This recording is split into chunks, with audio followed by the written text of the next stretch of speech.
Mapagpalang araw mga kataba. Yan. Paano ba mag-budget si Mama Taba? Mapapansin nyo, iba't ibang plastic. Kasi dito sa area namin, na-mention ko na to dati na magkakalapit lang yung bilihan. Kung saan tayo makakamura. At alam ko rin naman na ganun ang ginagawa nyo. Yan. Yan yung mga pinamili natin. Itong mga pinamimili ko mga kataba. Kung meron din lang tayong konting budget, kaya yan, meron tayong konting biyaya na galing sa aking nanay, sa aking mother, at salamat sa Panginoon dahil binibigyan pa siya ng maraming taon. Yan, nabigyan tayo ng konting budget, kaya pinamili ko naman agad. No, salamat kay nanay, kay Aling Nena. Ang tawag ko sa nanay ko, si Aling Nena. Pero yan, ganyan yung pinamili natin ng ating mga debote. Bagoong, ketchup, yan, yung mga ganyan, no? Margarine, suka. Kaya ganito yung binibili ko mga kataba kasi meron pa kami mga stock, sinasaling ko lang yan.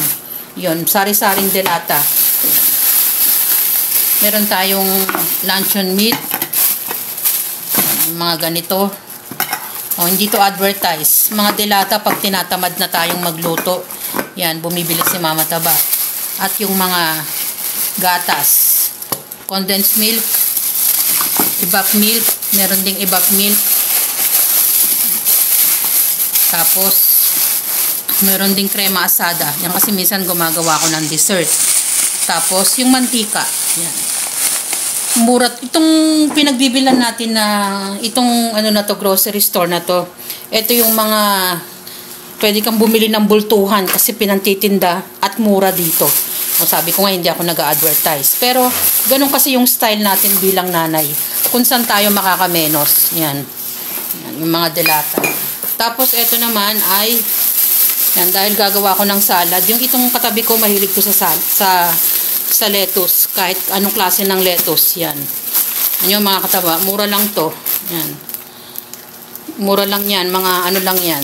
Mga 20 pesos lang yan. Yan. Tapos, apple. Tapos ganito, mura din to. Lemon at ang ating ubas. Sabi ko nga kasi gagawa ko ng ating salad. So yan yung mga pinamimili ni Mama Taba. Tapos ito naman, yan.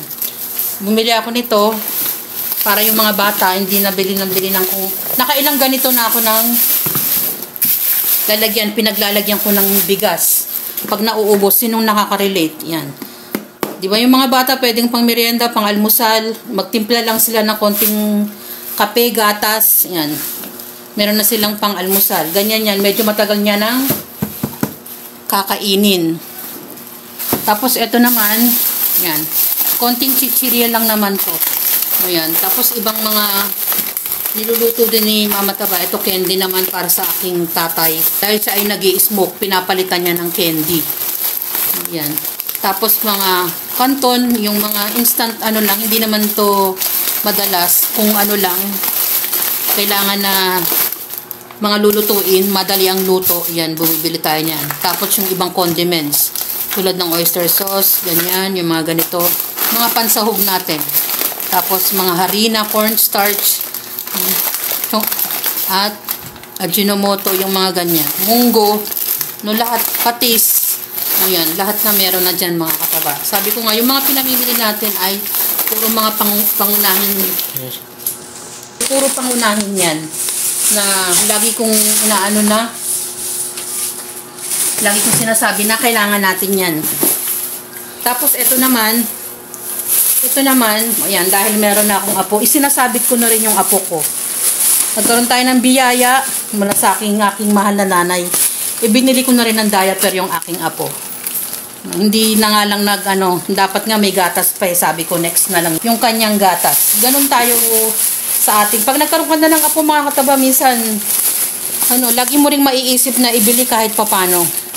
O, yung mga toileters naman, mga sabon-sabon, toothpaste, alcohol, no, mga panglinis, yan, tissue, shampoo, all on, mga toileters naman tong mga to. At saka ito. Yan. Ang ating para sa lamok. Pero pa yung pang spray. Yan. Sinasama ko na rin itong mga karne. Yan. Yan. Ito naman, sabi ko nga magkakalapit lang. Meron tayong giniling. O, ito. Tulad nito, bumili ka ng 1 kilo na ribs. Meron kang free na half kilo. Meron kang free na half kilo. Diba, malaking bagay yan. Ganyan tayo mamili. Tapos, meron tayong pork chop. Yan, dahil nakalimutan ko yung ating liver spread. O, ito naman ay pang sisig.